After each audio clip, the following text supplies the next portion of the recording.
My name is Cedric Johnson. I work for a company named Priority Financial Network.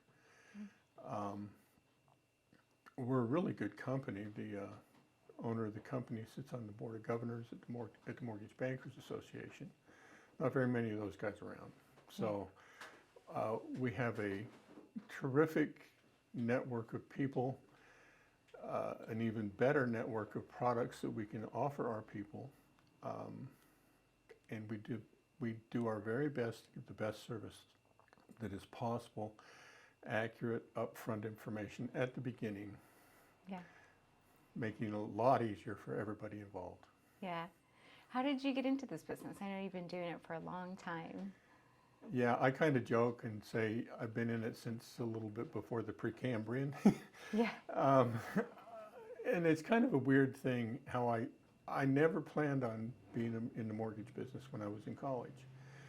I moved to Washington from out west, and I came here as a student intern working for a trade association, and that led me into meeting a whole bunch of people, one of which, anyway, so I got into it kind of into the mortgage business, banking business a little bit by mistake, or fate or whatever. So I went to work for a consulting company in Arlington, and what we were doing is we were doing mergers and acquisitions in the agricultural world and also cable television. And one of my projects, and this was kind of an investment banking thing, one of my projects was to figure out how to save the Big Rivers project in Tennessee. And that was the largest public utility in history that was in danger of going bankrupt. They couldn't meet their government bond programs. So that was where I learned how to build spreadsheets, and I became very good at it, actually. It took me a year and a half to build this thing, and it was on the 17 by 14 size tractor bar paper. It was 3 inches thick when I was done with it. We boiled the whole thing down, the entire financial portfolio, or financial cash flow, if you will, into one input screen. So we figured out if you change the kilowatt hours by so much, it would do this to the revenue. And it took me a year and a half to build it. It took us 20 minutes to negotiate it. We saved the project from bankruptcy. Wow. When we were all done, they patted me on the head, said, "Good job, thank you, go find another job. You've done a wonderful job, you've got experience, but you've worked your way out of a job." Oh, wow. How did you feel then? Well, I wasn't sure, because they paid me $25,000 a year, which was peanuts for what I was doing, considering I saved the country millions of dollars. Yeah. And the project, okay? Now, I didn't do it. I'm not going to take all credit because there were lots of people. You had some help. A brilliant man was helping me understand how to put this together. But out of that, I learned how to build spreadsheets. And he was a former mortgage banker, and he said, "Why don't you give mortgage banking a try? Maybe you'd like it." Because I've always been a people person. I like that. Yeah. And so I got into it, and I fell in love with what I was doing. And so Because it was very numbers oriented? It's numbers oriented, which I had no problem with. My favorite class in college was the present value class, where they taught us how to build sinking funds and amortize loans and do all the kinds of stuff that loan officers need to know how to do. Not sinking funds, but amortize loans and understand that. And so I got into that, and then I went to work for, at the time, one of the top 5 mortgage banking companies in the country. And it sounds really hokey, but at that time, one of the top 5 was Sears Mortgage. Oh, really?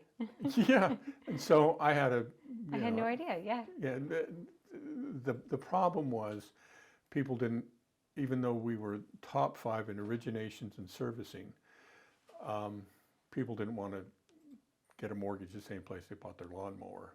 Yeah. Even though I had a great jingle. Or their tires. Yeah, Cedric from Sears just rolled off your tongue, pretty easy, but they didn't want to. So I went to work for another company, even though Sears was very productive and we did really well. I went for another company, a big a big name company, and it was awful, beyond words, awful. You can't even begin to describe how awful it was. When 7 out of 8 branch managers locally quit within a month, you know you got a problem. Oh, yeah, that's a sign.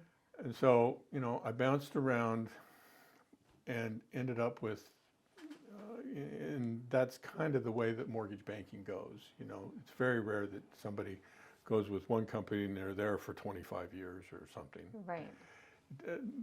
That hasn't been my career path anyway. Even though I've always worked for good people and good companies, it just hasn't worked that way.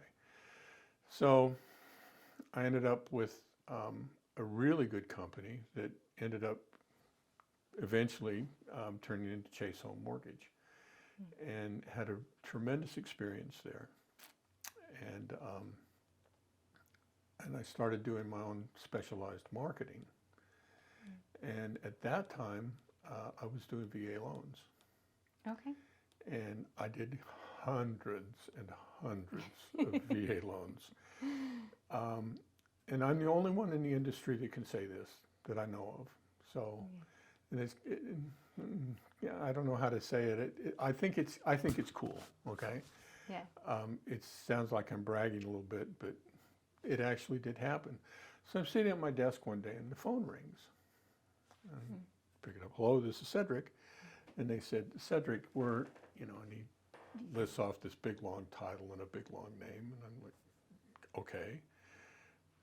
I'm head of VA production in the Washington, D.C. field office. You have an appointment with me Tuesday at 2 o'clock in my office at 1120 Vermont Avenue. Be there. Click. And I'm like, You're like, I didn't make an appointment. No, he called me and told me, you're going to be You're in coming. my office at 2 o'clock. Okay. Well, I'm petrified. I don't know what's gone on. So I put on my Sunday best to go down and meet this guy. And I walk. And you have no idea what you're getting into. I have no idea.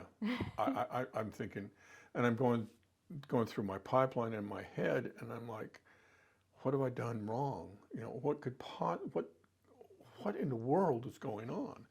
So I go into the office, and I walk up to the front desk, and I said, I'm Cedric, and I have an appointment with, and they said, their eyes got real big, and they said, oh, Mr. Johnson, go down the hall to the left, and it's the first door on your left.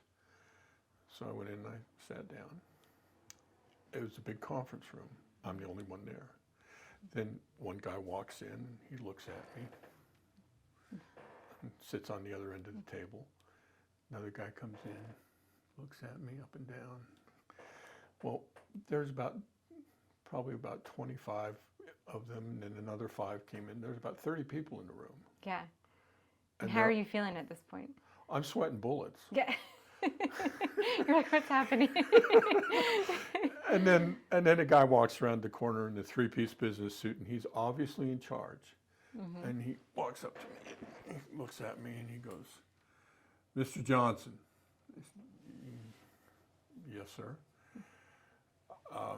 You're probably wondering why we called you in here.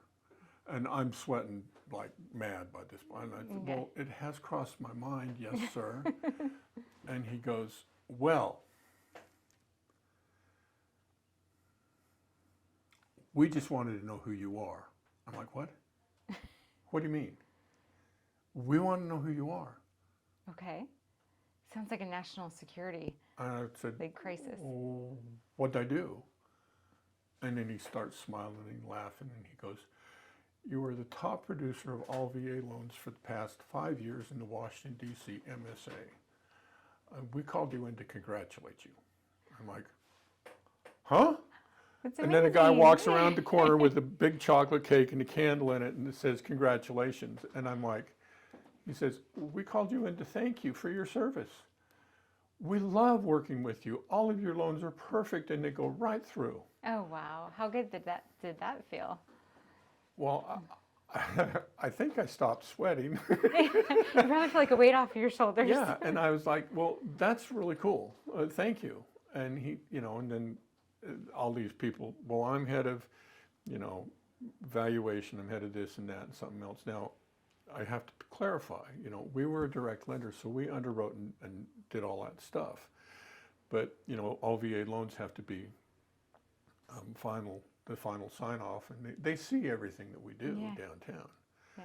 And I was like, geez. And he says, just continue what you're doing. I said, okay, great. Yeah. I thought that was super special. A little feather in my cap, I suppose. Absolutely. So how are loans today? Like, are you still doing the volume that you were doing then? Well, What's changed since? At that particular point in time, I was closing anywhere between 30 and 40 VA loans a month. So that means over a loan a day. And that's major production. That's major production, Yeah. At that particular point in time, I had 3 assistants, and we were cooking. Then, and this is kind of a funny story too, the companies kept collapsing under my production, if that makes any sense at all. Yeah. Because I turned in too many loans, and they didn't have the horsepower to produce them all. They couldn't they couldn't process them all. And so, in fact, I had one of the companies, they actually put a production limit on me.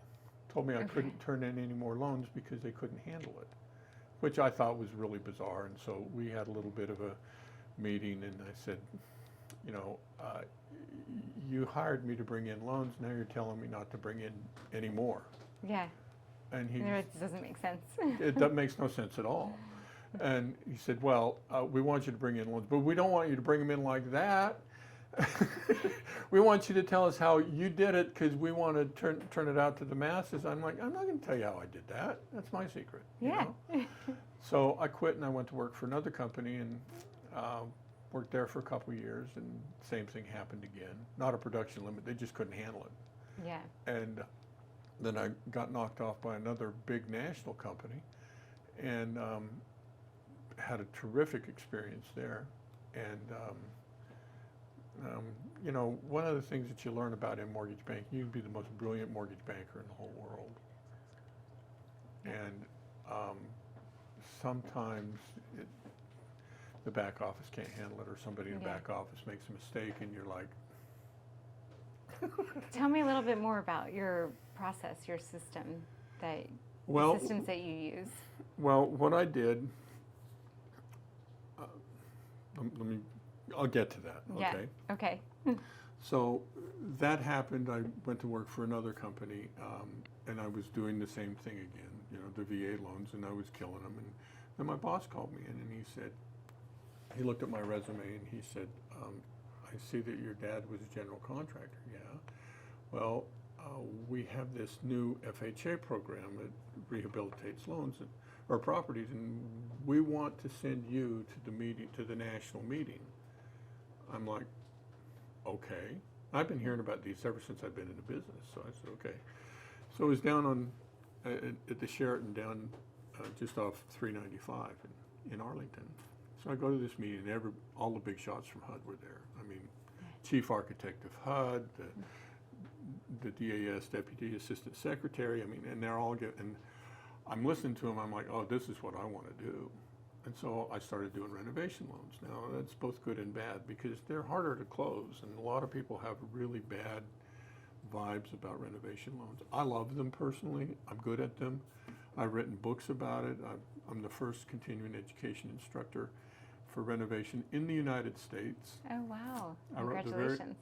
Thank you. I wrote the very first Max Mortgage worksheet in America.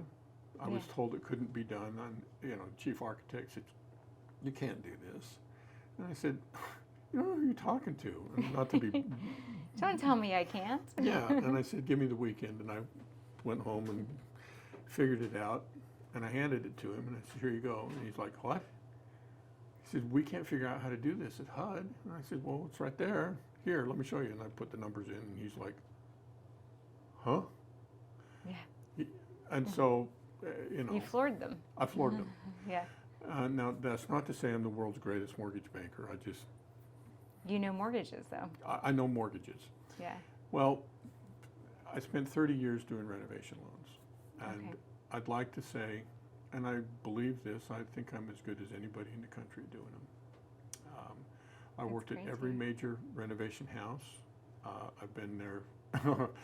I've helped them go to the top, and I've seen them fall because of back Yeah. office mistakes, and it happens in the mortgage business.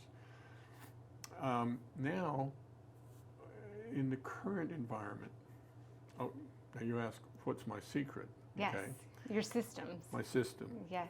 Everybody in the world, the biggest thing was, here's this new gizmo, a new CRM, and we're going to use this. Mm-hmm. So, I bought into it, and I'd go into it, and I'd start playing with the CRM, and I said, well, I need this field because of this type of loan.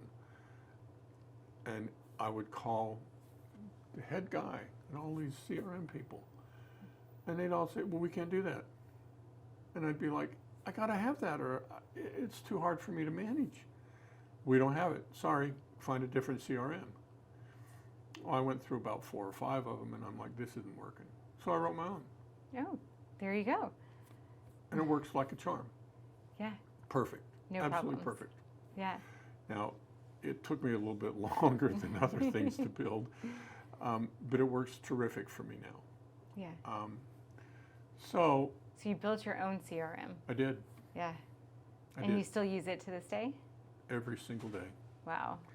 Now, one of the things that my CRM does that others won't, for example, I wrote a mortgage comparison chart.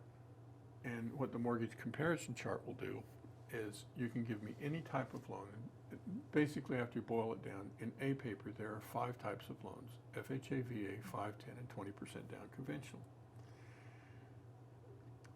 Well, for years and years and years, I would write my own good faith estimates and all that kind of stuff. So I knew all the formulas that the title companies use and stuff like that. So I built this thing, and side by side, all 5 loan types: FHA, VA, 5, 10, and 20% down.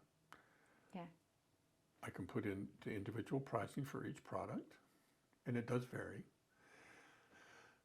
The cheapest of which, interest rate wise, are your VA and FHA loans. Okay, and all I have to do is mark whether it's a purchase or a refinance, put in the sales price, and it will generate everything all at once. That's amazing. And it's all right there for you. So side by side, the customer can see, oh, my payment is lower if I go here, but I'll need more money if I go here. And I can share it with them, with current technology through Zoom or whatever if they want to see it. And then I can also evaluate their debt to income ratios, cash to close. And I'm sure they love being able to have that service, right? Oh, they go gaga over this. Yeah. Because no one has it. Yeah. What the other people will do is they'll send them 5 different CDs or LEs or something like this, and then the guy has to sit there and go through these papers, and I've seen them. I go blind. I can't handle it because mine's so much easier. Just boom, there you go. Boom, put it in. Now it's not perfect. Okay, and the reason that it's not perfect is because on every loan that you close, every loan that's ever been closed, there are 4 costs you have to deal with. Down payment. Now that's easy. That can be easily analyzed. Costs to close the loan, or closing costs, and that comes from the title company, and that can vary by location and jurisdiction, things like that. Escrows can vary by the month that you settle on, okay? And points, and that can vary by loan type. Yeah. And so one of the most difficult questions that people ask you, and it makes everybody crazy, is they pick up the phone and they say, "What's your rate?" Oh, Well, okay, what product do you want? there's lots of different variables. There's a ton of variables. What's your credit score? Well, I'm not going to give you my credit score. Well, if you want accurate information, say, "Oh, well, I got a credit card the other day, and and I'm like, well, hold on. You understand that there are different levels of credit reporting. Yeah. What do you mean? Okay, if you buy a car, how easy is it to have a car repossessed? Well, drive over, pick up the car, and you're done. Okay, So that's not a fully researched credit report. Okay. Right. Some people will go online and they'll get a two merge credit report or two repository credit report. It's not a fully researched credit report. Yeah. So they'll get these credit scores that are inflated or incorrect somehow. And then the most expensive thing that you're probably ever going to buy in your life is your home. Absolutely. Yeah. And so guess who's going to have the most accurate credit report? Yeah. The mortgage company. Yeah. And so some people get a little bit antsy about that because they don't understand. Yeah. Well, that's okay. Well, it sounds like you do a good job navigating them through that process and helping them to understand. I do. I think I try my very best, but you still have people that say, well, I don't want to run my credit. Well, run your own free annual credit report. You can get one a year, you know. Credit reports are not transferable. Right. Okay. So the mortgage company has to pull your credit, and then we work on the credit or your loan based upon the credit report that we have. And once in a while you get a little fireworks because people, well, I didn't buy that. A little pushback, yeah. Blah, blah, blah. And you're like, well, okay, you need to call the credit bureau and you need to get that straightened situated, out. and then we can move, yeah. And they get it straightened out, and then we move forward with the loan. Well, as we kind of wrap up here, could you tell me what you find most rewarding about what you do? I want to say one more thing. Sure, yeah, of course. One more thing about my Please. story. So when that whole meltdown occurred, when COVID happened, mortgage bankers were considered an essential industry, and business was crazy. Yes. And now, it slowed down. Interest rates popped up. 40% of the loan officers got out of the business. They just gone. Was that much? And Wow. for me, I'm glad to see them go. Okay. For those of us that are left that are willing to work hard and be smart about how we market, there's plenty of business. But there have been some companies that have had some problems. Okay. So when this started happening, I figured out 40% of the real estate business is for investors right now. And so I kind of retooled a little bit, and I started my own brokerage firm also along with my mortgage company. Okay.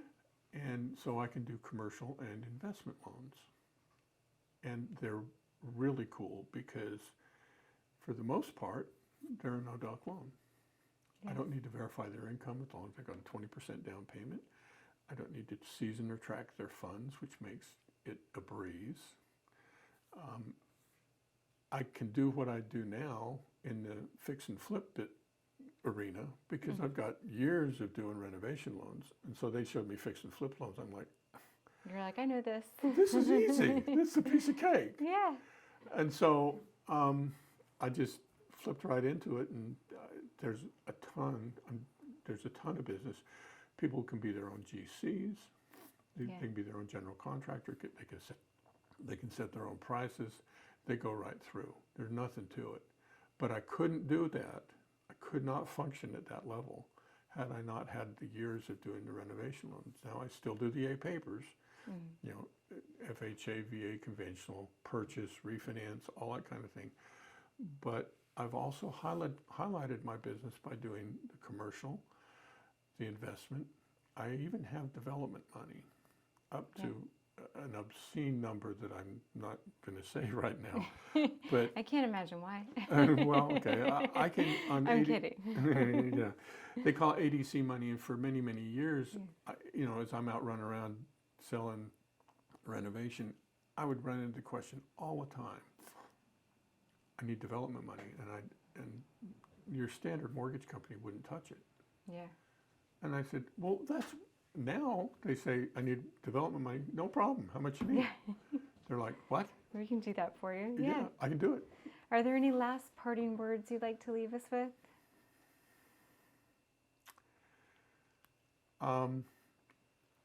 It can be in regards to the mortgage industry, into life, business, maybe a mantra that you live by. Well, Thomas Jefferson said, I prefer the promise of the future to the history of the past. And I get a little emotional when I think about that because, especially in the mortgage business, with the growth and the contraction that it's had right now, you know, everyone thinks that they're Chicken Little and the sky is falling and that the world is coming to an end. And I got to tell you, I don't see it. I think there is a tremendous opportunity in front of us.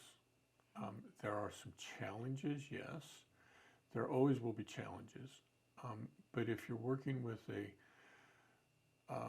team that knows what they're doing and knows how to position themselves in this growing, contracting market that is ever changing, which is a definition of the mortgage business. Yeah. There's always an opportunity. I can make just about anything work if the people are honest with me and if they give me what I'm going to ask them for. Yeah. One of the earlier questions you asked was, what do I do that sets myself apart? Right up front with everybody, I tell them, okay, this is what I need to see from you. I will give you a checklist that is perfect, that will tell you exactly what I need to see. Follow my checklist. That is your roadmap. Follow the roadmap. Follow the checklist, yeah. Follow the checklist. Now, if something changes, I will notify you, you know, and that happens sometimes in the business because, you know, whatever, they think they make 30,000 a year and they end up making 10 or 300 and they make 100 or whatever. Yeah. You know, so there are changes and they're inevitable, okay? Yeah. The key is how you navigate and negotiate that. And Sure. you have to be honest and upfront and articulate with what's going on. As long as you do that, the future is very bright in this business. Well, I loved the way that you said that, and I loved the Thomas Jefferson quote. Thank you for being here today, and thank you for sharing your story with us. I loved hearing it. Thank you. Thank you. It was a pleasure.